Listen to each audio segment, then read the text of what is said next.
I hadn't expected that knock.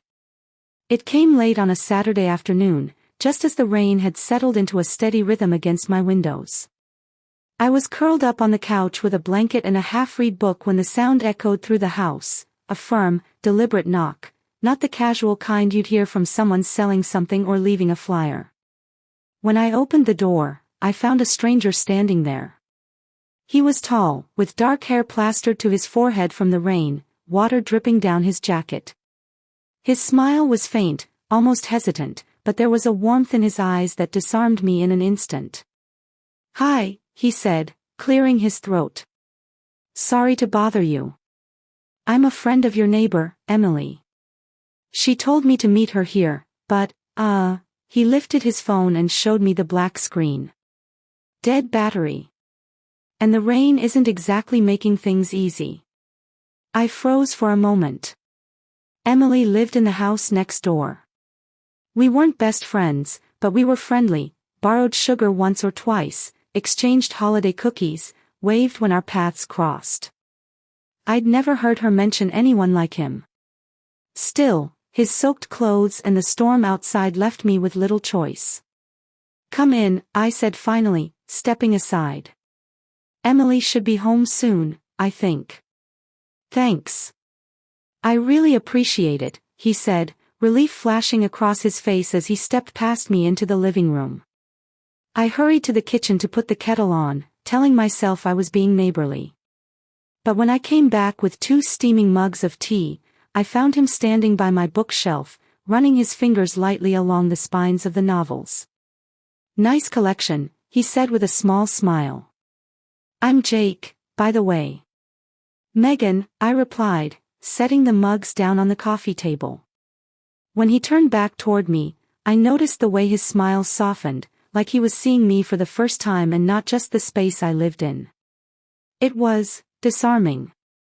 We sat across from each other, sipping tea while the storm raged outside. At first, the conversation stayed light: college memories, music tastes, books. He said he'd known Emily from years back, though the way he spoke about her made it sound casual, like an old acquaintance rather than a close friend. I laughed more than I expected to. He had that way about him, effortlessly charming, able to make the simplest things feel like private jokes. But at the same time, I felt a flicker of unease. His eyes roamed more than once across the room, lingering on my framed photographs, the hallway that led to the back of the house. To ease the doubt gnawing at me, I texted Emily. "Hey, your friend Jake is here at my place waiting for you." Her reply came almost immediately. "Jake? I don't know anyone named Jake. Don't let him stay." My chest tightened as I stared at the screen. Slowly, I lifted my gaze. He was watching me, his smile unchanged, but his eyes sharper now, like he knew exactly what message had just appeared.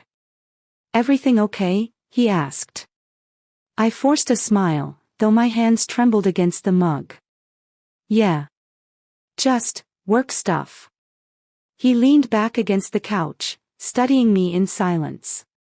The storm boomed outside, shaking the windows, and for a moment I thought about telling him to leave, about insisting he go find Emily himself. But then his expression softened, and he said quietly, "I'm sorry if I startled you. I shouldn't have come in uninvited. I just didn't know where else to go."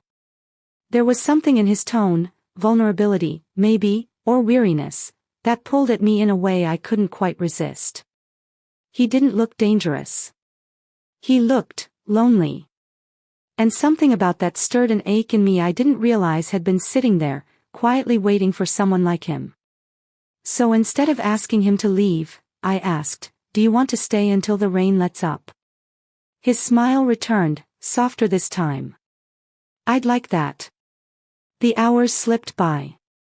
We talked, we laughed, and somewhere between the second and third cup of tea, I forgot about the text message. I forgot about the warning. All I knew was that Jake's presence filled the house in a way that felt unsettlingly right. And maybe that was the real danger all along. Please like and subscribe my channel for more romantic videos.